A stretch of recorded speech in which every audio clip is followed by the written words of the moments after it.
Mistar TV. Inilah kondisi korban AB, warga desa Selunang, Kecamatan Sekepayang Timur, Kabupaten Asahan, Sumatera Utara, saat dirawat di rumah sakit dan mengalami patah kaki usai ditabrak oleh tersangka SN yang merupakan seorang kepala desa di daerah tersebut. Lalu dianiaya anaknya berinisial AS. Keduanya kini resmi ditetapkan sebagai tersangka kasus penganiayaan oleh Polres Asahan usai membuat kaki korbannya patah. Kejadian ini terjadi pada Agustus 2024 lalu. Polres Asahan didampingi Kejaksaan Negeri Asahan melakukan rekonstruksi untuk menggali kebenaran dan menelusuri informasi lebih lanjut atas kejadian itu. Rekonstruksi digelar di halaman Polres Asahan memperagakan 15 adegan. Menurut Kanit Jatanras Polres Asahan Ibda Supangat, rekonstruksi ini dilakukan karena adanya perbedaan versi antara pihak korban dan tersangka terkait insiden yang terjadi. Berdasarkan keterangan korban AB, ia ditabrak oleh kepala desa SN menggunakan motor dinas, lalu dipegang erat oleh SN sebelum AS memukulnya dengan batang besi. Namun, dalam keterangan tersangka SN, peristiwa itu berasal dari cekcok di jalan. SN menyebut bahwa korban menyeberang jalan secara tiba-tiba hingga tertabrak motor dinas yang sedang dikendarainya. Kini, kepala desa SN dan anaknya AS resmi ditetapkan sebagai tersangka atas kasus penganiayaan yang menyebabkan korban mengalami cedera serius. Mereka berdua akan menghadapi proses hukum dan diminta untuk mempertanggungjawabkan perbuatannya di hadapan hukum.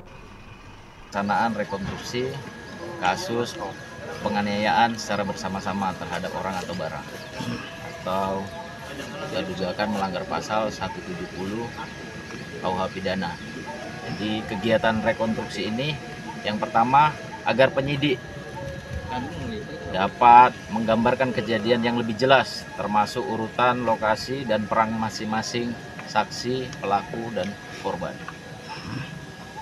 Selanjutnya, kami dari unit Jatanras bersama jaksa penuntut umum dan dari penasihat hukum masing-masing agar kami dapat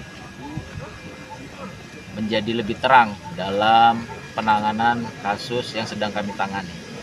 Untuk adegan tadi pada saat pelaksanaan rekonstruksi sebanyak 15 adegan. Mungkin. Dan untuk ini kan melibatkan kepala desa. Nah, kepala desa sendiri dari rekonstruksi ini apa perannya di situ, Pak? Sedikit. Jadi dari pelaksanaan rekonstruksi ini ada perbedaan. Pertama, dari versi tersangka kita lakukan rekonstruksi bahwasannya korban ini setelah terjadi percecokan dengan anak kepala desa berjalan ke arah tengah jalan mau menyeberang, sehingga pada saat itu tertabrak oleh Pak Kades.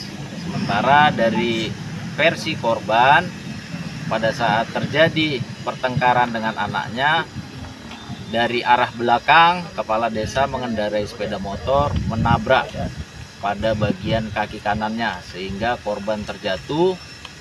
Selanjutnya kepala desa memeluk korban.